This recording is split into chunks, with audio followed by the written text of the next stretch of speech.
Bien chers amis de Café Évangile, tout pouvoir m'a été donné au ciel et sur la terre. Allez, de toutes les nations, faites des disciples. Baptisez-les au nom du Père et du Fils et du Saint-Esprit. Apprenez-leur à observer tout ce que je vous ai commandé.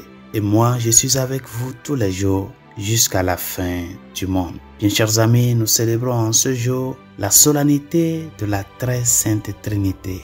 Un seul Dieu, trois personnes. Qu'il est grand ce mystère d'amour, l'unité dans la pluralité. De toutes les grandes fêtes que nous célébrons dans l'Église tout au long de l'année, la solennité d'aujourd'hui nous présente un mystère si profond et si transcendant que notre éternité se passera dans une contemplation perpétuelle. La Trinité, la vie du Père, du Fils et du Saint-Esprit ne vieillira jamais, ne sera jamais pleinement comprise et sera la cause de notre adoration et de notre joie éternelle. Bien que l'Église ait utilisé des concepts philosophiques pour expliquer la très sainte Trinité, aucun concept ou description humaine ne pourra jamais expliquer pleinement qui est Dieu. Et bien que nous puissions mettre en évidence certaines vérités générales sur Dieu, nous ne serons jamais en mesure de dépeindre pleinement l'essence intérieure, la profondeur, la beauté et l'omnipotence de la Trinité.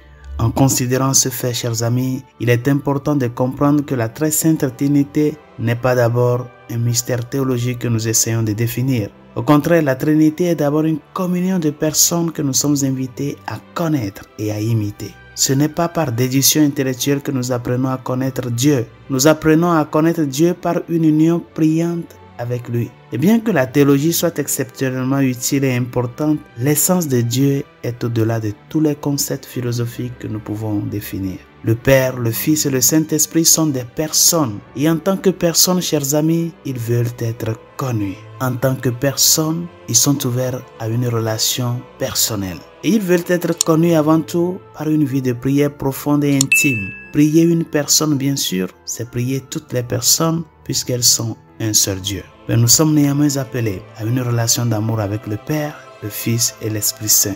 Bien que nos faibles esprits ne soient peut-être pas en mesure de comprendre pleinement l'essence de Dieu, il nous attirera de plus en plus profondément dans sa connaissance si nous le laissons faire. Chers amis, la prière commence souvent par la récitation de prières, la méditation des Saintes Écritures et l'écoute. Mais la vraie prière est quelque chose de beaucoup plus profond. La vraie prière est une prière contemplative qui conduit finalement à l'union divine. Seul Dieu peut initier cette forme de prière dans nos vies et seul Dieu, à travers cette forme profonde de prière, peut se communiquer à nous tel qu'il est. Certains des plus grands mystiques de notre Église, comme Saint Jean de la Croix et Sainte Thérèse d'Avila, expliquent dans leur théologie mystique que la connaissance la plus profonde de Dieu ne passe pas par des concepts ou des images. En fait, si nous voulons obtenir une connaissance de Dieu dans son essence, nous devons lui permettre de purifier tout concept de qui il est, afin que la pure lumière de son essence puisse être déversée sur notre esprit. Et cette connaissance, disent-ils, va au-delà de la connaissance à propos de Dieu.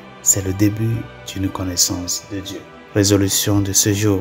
La fête d'aujourd'hui, la solennité d'aujourd'hui, chers amis, nous invite à imiter la très sainte Trinité dans son unité. L'unité entre nous, chers amis. C'est à cela cette fête nous interpelle. Être unis, parce que c'est l'unité qui définit l'essence du christianisme. Père, qu'il soit un comme toi et moi nous sommes un.